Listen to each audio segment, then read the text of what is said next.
कहते हैं जब भी पृथ्वी पर पाप का घड़ा भर जाता है तब उस पाप के घड़े का अंत करने हमेशा से कोई ना कोई अवतार पृथ्वी पर अवश्य आता है। ऐसा ही कुछ इस बार भी होता है, पर कैसे चलिए जानते हैं। भोला नाम का एक लड़का शमशान घाट के रास्ते से गुजर रहा था। तभी उसको किसी महिला के गाने की आवाज आती है। गुमनाम है कोई, बदनाम है कोई, किसको खबर कौन है वो, अनजान है कोई।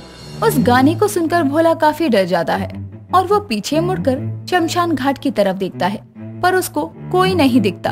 ये देखकर भोला एक लंबी सांस भरता है और खुद से बोलता है, थैंक गॉड, यहाँ पर कोई भी नहीं है। मैं तो डर ही गया था। खैर जो भी है भोला बेटा, अभी तेरा यहाँ से जाना ही ठीक रहेगा। क्या पता मेरा ये वहम कब सच हो जाए। इतना बोलकर भोला आगे की तरफ बढ़ने लगता है।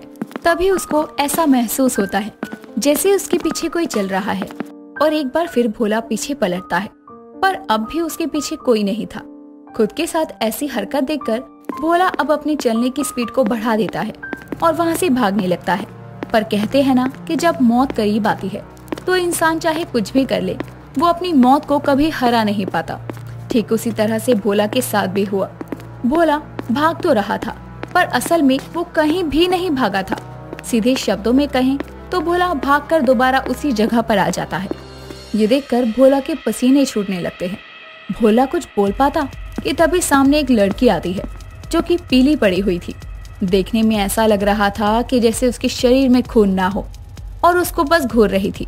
भोला मदद की गुहार लगा रहा था, पर उसके मुंह से आवाज नहीं निकल रही थी।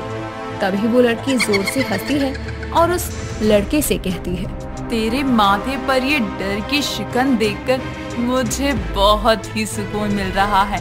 अब ना सिर्फ तू बल्कि मैं हर उस इंसान को मार डालूंगी जिसकी वजह से मैं खून के आंसू रोई हूँ। इतना बोलकर वो लड़की एक भयानक रूप ले लेती है और अपनी शक्ति से वो जमीन में एक गड्ढा करती है और उस लड़के को जिंदा जमीन के नीचे गाड़ देती है। समय गुजरता है। समय के साथ अब आए दिन कोई न कोई इंसान गायब होता जा रहा था। बस इसीलिए अब रात के समय कोई भी ना तो बाहर जाता और ना ही कोई अपने घर के दरवाजे को रात के समय पार करने की हिम्मत करता। पृथ्वी पर इतना पाप और आतंक बढ़ता देखकर स्वयं शिव जी माता पार्वती से कहते हैं, हे देवी, धरती पर पाप का घड़ा बढ़ता जा रहा है। यदि हमने इसका निवारण अभी नहीं किया तो बहुत ही जल्द धरती विनाश की ओर बढ़ जाएगा। हे देवों के देव महादेव, अब इस पाप को रोकने का केवल एक ही रास्ता है और आप ये भली बात जानते हैं कि हम किसकी बात कर रहे हैं। माता पार्वती की बात सुनकर शिवजी एक मुस्कान देते हैं और अपनी आंखें बंद करते हैं। शिवजी आंखें बंद करते हैं कि तभी माता पार्वती भी आंखें बंद करती है, जिसके बाद शिवजी और माता पार्वती के मस्तिष्क से एक रोशनी निकलती है और उस रोशनी से उजागर होती है एक नई उम्मीद। नागिन त्रिलोकी। नागिन त्रिलोकी के माथे पर तीसरी आंख थी, ठीक उसी तरह जिस तरह शिवजी और माता काली की होती है। त्रिलोकी के उजागर होते ही माता पार्वती और शिवजी अपनी आंखें खोलते हैं, जिसके बाद माता पार्वती नागिन त्रिलोकी को सब कुछ बताती है। ये सब जानने के पश्चात नागिन त्रिलोकी पृथ्वी लोक पर जाती है और एक मामूली सी इंसान का रूप धारण कर वो एक औरत के घर का दरवाजा खटखटाकर उसे बोलती है, कोई है यहाँ पर? कौन है मेरे दरवाजे पर? माफ करना, मैं दरवाजा नहीं खोल सकती। हम त्रिलोकी हैं, कृपया कर दरवाजा खोलें। मैं जानती हूँ कि तुम वही डायन हो जिसने यहाँ पर आतंक फैलाया हुआ है। नहीं नहीं, हम कोई डायन नहीं है, बल्कि हम शिवजी और माता पार्वती के द्वारा भेजी गई दूत हैं। कृपया कर दरवाजा खोलें। त्रिलोकी के मुंह से भोलेनाथ और माता पार्वती का नाम सुनकर वो औरत खुद से बोलती है, इस लड़की ने खुद अपने मुंह से महादेव और माता पार्वती का नाम लिया है। अगर ये कोई डायन होती तो शायद वो भगवान का नाम नहीं लेती। अब क्या था, वो औरत हिम्मत करके अपने दरवाजे के पास आती है और अपना दरवाजा खोल उसकी तरफ देखती है। त्रिलोकी के सर पर तीसरी आंख थी। उसने अजीब से कपड़े धारण किए थे। उसके इस अजीब से रूप को देखकर वो औरत समझ जाती है कि ये सच में कोई दूत है। जिसके बाद नागिन त्रिलोकी उस लड़की के घर में जाती है। आप कौन है? आप देखने में कोई मामूली इंसान तो नहीं लग रही हैं। जी हाँ, हम कोई इंसान नहीं हैं। त्रिलोकी ये बोल ही रही थी कि तभी वो अपने अर्धनागिन अवतार में आ जाती है और उस औरत से कहती है, हम एक त्रिलोकी नागिन हैं। हमें स्वयं शिवजी और माता पार्वती ने यहाँ भेजा है। जब भी धरती पर पाप का घड़ा भरेगा, तब उस पाप के घड़े का खात्मा करने इस धरती पर कोई न कोई अवतार अवश्य आएगा। जिस तरह से उस डायन ने यहाँ पर अपना आतंक फैला कर रखा है, इतने पाप किए हैं, अब उसका अंत निश्चित है, क्योंकि अब हम यहाँ आ गए हैं उसके पापों का अंत करने के लिए। इतना बोलकर नागिन त्रिलोकी अपना पूर्ण नागिन अवतार लेकर खुद के आकार को काफी विशाल कर लेती है, जिसके बाद नागिन त्रिलोकी अपने विशाल नागिन रूप को लिए बाहर जाती है। तो वहीं अब इतने बड़े सांप को देखकर सभी अपने घरों की खिड़कियों से उस नागिन को देखने लगते हैं। नागिन त्रिलोकी गुस्से में उस पापी डायन को आवाज लगाते हुए कहती है, कहाँ है तू? देख, तेरा अंत आज तेरे सामने है, बाहर निकल। नागिन त्रिलोकी की आवाज सुनकर वो डायन अचानक उसके सामने हवा में उड़ती हुई प्रकट होती है और उस नागिन से कहती है, ओह, देखो तो कौन आया है यहाँ पर।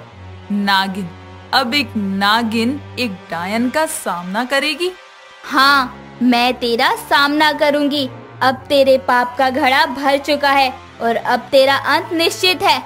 मेरा अंत करने वाला कोई पैदा ही नहीं हुआ, मूर्ख नागिन। आखिर तू जानती ही क्या है मेरे बारे में, जो तू मेरा अंत करने आई है? जानती तो तू नहीं है। तूने इस धरती पर पाप इतना बढ़ा दिया कि स्वयं मेरे शिवजी ने मुझे यहाँ तुम्हारा अंत करने भेजा है। यहाँ से चली जा, नहीं तो अंजाम अच्छा नहीं होगा तेरा।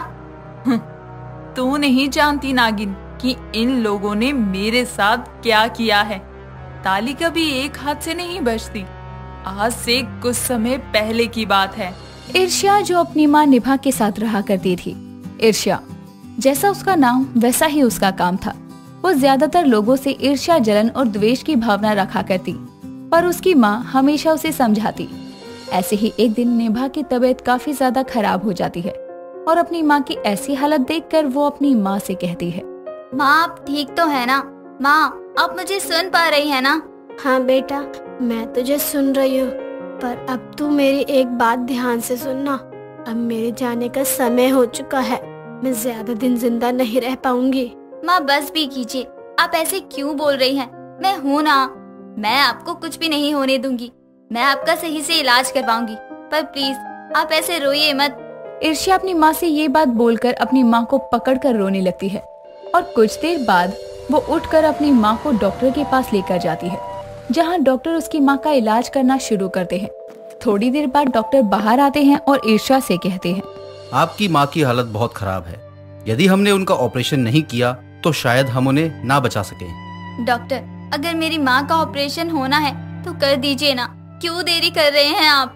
देखिए मैडम, हम आपकी माँ का ऑपरेशन इस तरह नहीं कर सकते।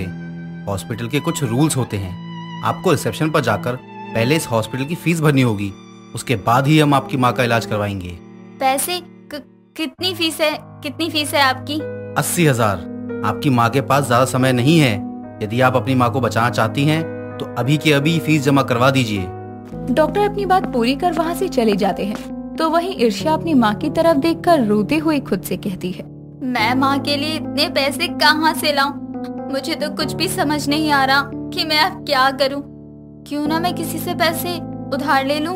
अब ईर्ष्या बिना कुछ सोचे समझे अपने आस पड़ोस से पैसों की मदद मांगने जाती है, पर कोई उसकी मदद नहीं करता और पैसे ना मिलने की वजह से उसकी माँ की जान चली जाती है। और अपनी माँ को खोने के गम में ईर्ष्या की नफरत इतनी ज्यादा बढ़ जाती है कि वो किसी को भी खुश देखना बर्दाश्त नहीं कर पाती।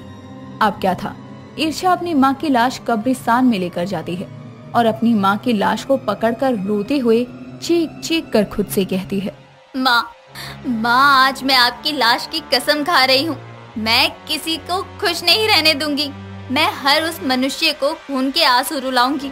जिस तरह मैंने सबसे मदद की गुहार लगाई, पर मेरी किसी ने मदद नहीं की, ठीक उसी तरह मैं भी इन सभी को इनके ही कर्मों का फल दूंगी।